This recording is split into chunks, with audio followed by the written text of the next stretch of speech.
Hello friends, good morning. നമ്മുടെ Kerala T V സീരിയലിലേക്ക് എല്ലാവർക്കും സ്വാഗതം. അങ്ങനെ നമ്മുടെ രേവതിയെ കരയിച്ച് രേവതി ഒരു സ്ഥലത്ത് പോയി ഇങ്ങനെ കരയുന്നു. അമ്മയും സഹോദരങ്ങളും അത് കണ്ടുകൊണ്ടിരിക്കുന്നു. ഈ സമയത്ത് ശ്രുതിയാണ് ടെൻഷൻ അടിച്ച് നാലുപാട് നോക്കുക. അപ്പം മീര തൊട്ടരികിൽ നിൽപ്പുണ്ട്. നീ ടെൻഷൻ അടിക്കണ്ട, ഞാൻ നോക്കി, അവനെങ്ങും വന്നിട്ടില്ല, അവനിങ്ങോട്ട് വന്നിട്ടില്ല, നീ പേടിക്കണ്ട എന്നൊക്കെ പറഞ്ഞുകൊണ്ട് ഇങ്ങനെ നമ്മുടെ ശ്രുതിയെ കൂട്ടുകാരി സമാധാനിപ്പിക്കുന്നു. അപ്പോഴാണ് നമ്മുടെ സച്ചി അങ്ങോട്ടേക്ക് വരുന്നത്. അപ്പോൾ അതേ സച്ചിയേട്ടൻ വന്നു എന്നും പറഞ്ഞുകൊണ്ട് ശരത്ത് കാണിച്ചു കൊടുത്തു. വേഗം കണ്ണുനീരും തുടച്ച് നമ്മുടെ രേവതി ഇങ്ങനെ അവിടെ നിൽക്കുക കേട്ടോ. അപ്പോൾ എല്ലാവരും കൂടി ഇങ്ങനെ ഒറ്റയ്ക്ക് മാറി നിൽക്കുന്നത് കണ്ടാണ് സച്ചി അവരുടെ അടുത്തേക്ക് വരുന്നത്. അപ്പോൾ മോളെ, ആരും സച്ചിയോടൊന്നും പറയരുതെന്നും കണ്ണ് തുടയ്ക്കണമെന്നും പറഞ്ഞുകൊണ്ട് ലക്ഷ്മി പറഞ്ഞിട്ടാണ് ഇങ്ങനെ ആ ഒരു ഇത് ചെയ്യുന്നത്. അപ്പോഴേക്കും ഇത് കണ്ടുകൊണ്ടാണ് നമ്മുടെ സച്ചി വരുന്നത്. അപ്പോൾ എല്ലാവരും എന്ത് ഇവിടെ വന്ന് മാറി നിൽക്കുന്നേ എന്ന് ചോദിച്ചു. അവൻ ഓടിപ്പോയോ? കല്യാണം മുടങ്ങി അല്ലേ? സമാധാനമായി, എനിക്ക് ജോലിക്ക് പോകാമല്ലോ എന്നൊക്കെ നമ്മുടെ സച്ചി. രേവതി, നീ വന്ന് വണ്ടി കയറ്, നിന്നെ ഞാൻ വീട്ടിൽ വിടാമെന്നൊക്കെ പറയുമ്പോൾ അതെ, ആരും ഓടിപ്പോയിട്ടൊന്നുമില്ല, കല്യാണം നടക്കുന്നുണ്ടെന്ന് നമ്മുടെ രേവതി, നിങ്ങൾ അകത്തേക്ക് പോ എന്നും പറഞ്ഞ് രേവതി ഇങ്ങനെ സച്ചിയോട് പറഞ്ഞു. അപ്പോൾ നിങ്ങളെന്ത് ഇവിടെ വന്ന് ഇങ്ങനെ മാറി നിൽക്കുന്നേ? അപ്പോൾ നിങ്ങൾ ചെല്ല്, ഞങ്ങൾക്ക് ഇവിടെ ജോലി ഉണ്ടെന്ന് നമ്മുടെ രേവതി. എന്നിട്ട് ജോലിയൊന്നും ചെയ്യുന്നില്ലല്ലോ, ചുമ്മാ ഇരിക്കാണല്ലോ. മാത്രമല്ല ജോലി ചെയ്യാനൊന്നും അല്ലല്ലോ ഇവിടെ വന്നത്, കല്യാണം കൂടാനല്ലേ വന്നേ, നീ വാ, അപ്പം നിങ്ങൾ പോയിക്കോ, ഞാൻ വരുന്നില്ല എന്ന് പറഞ്ഞു. അപ്പോൾ അത് കേട്ടപ്പോൾ ഓഹോ, മനസ്സിലായി, നിന്നെ മണ്ഡപത്തിലെത്തി ഓടിപ്പോയവനല്ലേ അവൻ, അവൻ്റെ കല്യാണം കൂടാൻ നിന്റെ മനസ്സ് അനുവദിക്കുന്നുണ്ടാവില്ല അതല്ലേ എന്നിങ്ങനെ ചോദിച്ചപ്പം രേവതി ഇങ്ങനെ സങ്കടത്തോടെ തല കുനിച്ച് നിൽക്കുക.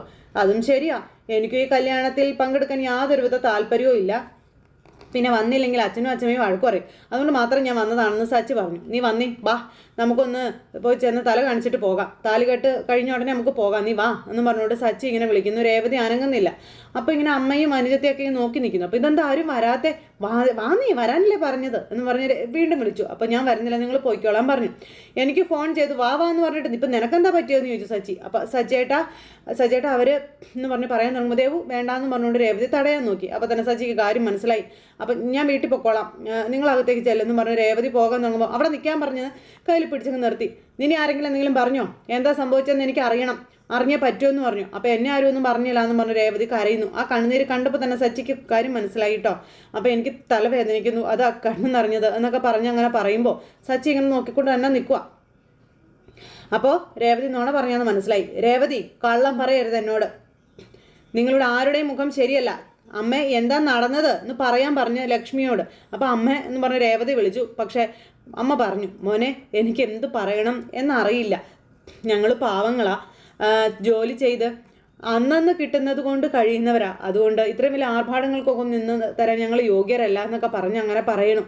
കയ്യിലൊന്നും ഇല്ലാത്തത് കൊണ്ട് എന്തു പറഞ്ഞാലും ഞങ്ങളത് സഹിക്കും, പിടിച്ചു നിൽക്കും, അതാ ഇറങ്ങിപ്പോകില്ല എന്നൊക്കെ പറഞ്ഞു നമ്മുടെ അമ്മ. എന്ന് കരുതി എന്തും പറയാമെന്ന് വെച്ചാൽ എന്താ ചെയ്യുക എന്ന് അമ്മ തന്നെ പറയണു. അത് കേട്ട് നമ്മുടെ രേവതി വല്ലാണ്ടായിട്ടോ. കഷ്ടപ്പാടായിരുന്നു, കല്യാണം കഴിഞ്ഞ് എൻ്റെ മോളെങ്കിലും സുഖമായി സന്തോഷത്തോടെ കഴിയുമെന്ന് കരുതി ആശ്വസിച്ചതായിരുന്നു എന്നൊക്കെ പറഞ്ഞ് ലക്ഷ്മിയമ്മ സച്ചിയോട് തൻ്റെ ദുഃഖങ്ങളൊക്കെ പറഞ്ഞു തീർക്കുന്നു. എന്നാൽ എൻ്റെ മോള് എന്ന് പറഞ്ഞ് അങ്ങനെ പറയുമ്പോഴേക്കും അമ്മയുടെ നെഞ്ചു പൊട്ടിപ്പോയി കരയുക. ഒരമ്മയ്ക്കും ഇതൊന്നും സഹിക്കാൻ പറ്റില്ല മോനെ എന്നും ലക്ഷ്മിയമ്മ പറയുന്നത് കേട്ടപ്പം അമ്മ ഇങ്ങനെ കരയാതെ എന്ന് പറഞ്ഞ് സമാധാനിപ്പിക്കുക നമ്മുടെ രേവതി. അപ്പോൾ രേവതി, അമ്മ ഇത്ര കരഞ്ഞ് കാര്യമായിട്ട് പറയണമെന്നുണ്ടെങ്കിൽ എന്തോ കൂടുതലായിട്ട് നടന്നിട്ടുണ്ട്, എന്താ ഇവിടെ നടന്നിരിക്കുന്നത് പറയാ, എന്താ നടന്നതെന്നാണ് ചോദിച്ചത്. അപ്പം ചന്ദ്രാൻ്റെ ചേച്ചി എന്തൊക്കെയോ പറഞ്ഞതെന്ന് അറിയാമെന്ന് ചോദിച്ച് നമ്മുടെ ദേവൂട്ടി A to Z കാര്യങ്ങൾ അങ്ങ് പറഞ്ഞങ്ങ് കേൾപ്പിച്ചു.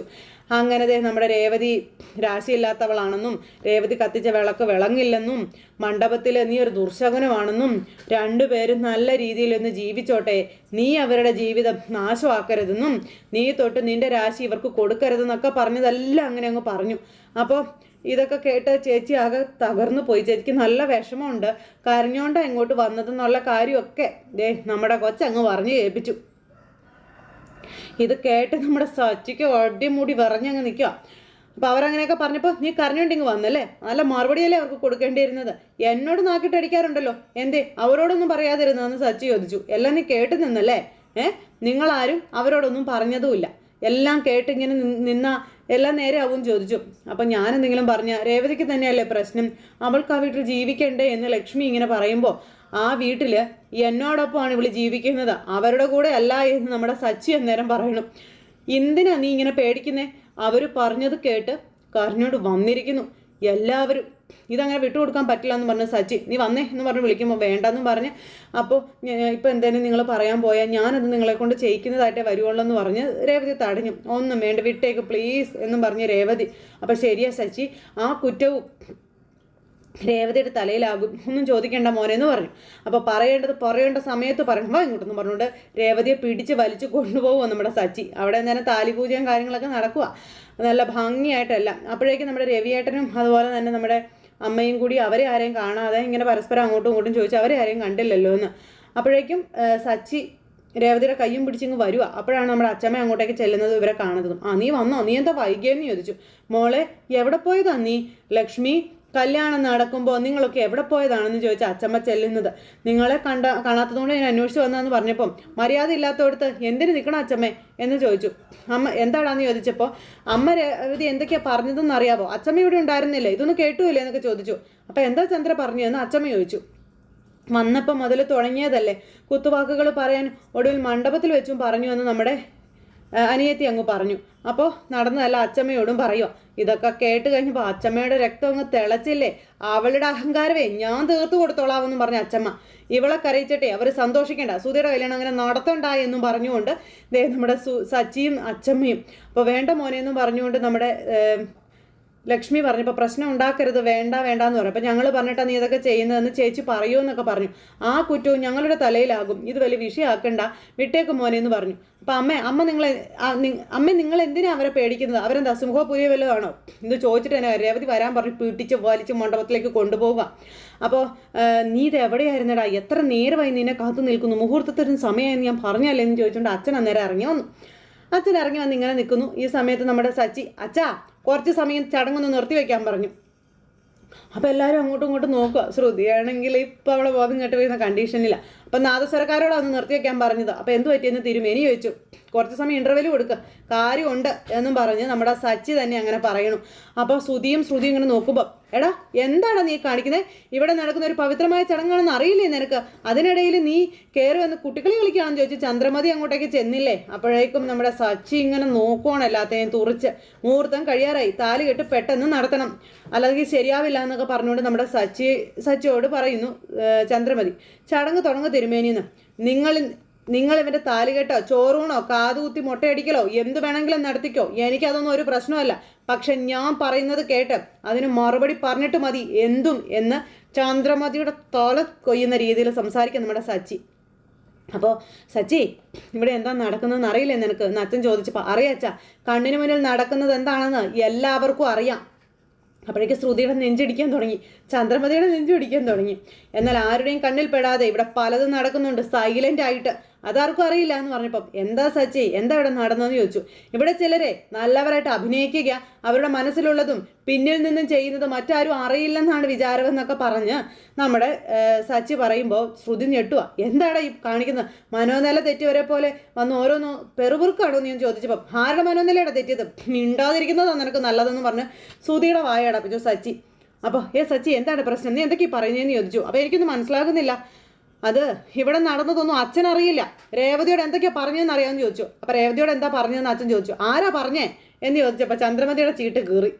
അച്ഛാ രാവിലെ 4 മണിക്ക് എഴുന്നേറ്റതാ ഇവള് ഈ കല്യാണത്തിന് വേണ്ടുന്ന ഒരുക്കങ്ങൾ നടത്താൻ വേണ്ടി ഈ സമയം വേണ്ടി ഓടി അവൾ ഓരോ ജോലികളായിട്ട് മാറി ചെയ്യുകയായിരുന്നു.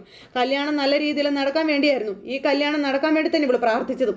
എന്നിട്ട് ഇവളോട് ചെയ്തത് എന്തൊക്കെയാ പറഞ്ഞതെന്ന് ചോദിച്ചു കഴിഞ്ഞപ്പോഴേക്കും ചന്ദ്രമതിയുടെ നേരെ ഇങ്ങനെ നോക്കുക. അങ്ങനെ നമ്മുടെ സച്ചി എല്ലാ അച്ഛനോട് പറയുന്നു. അപ്പം ഇതൊക്കെ കേട്ടപ്പോൾ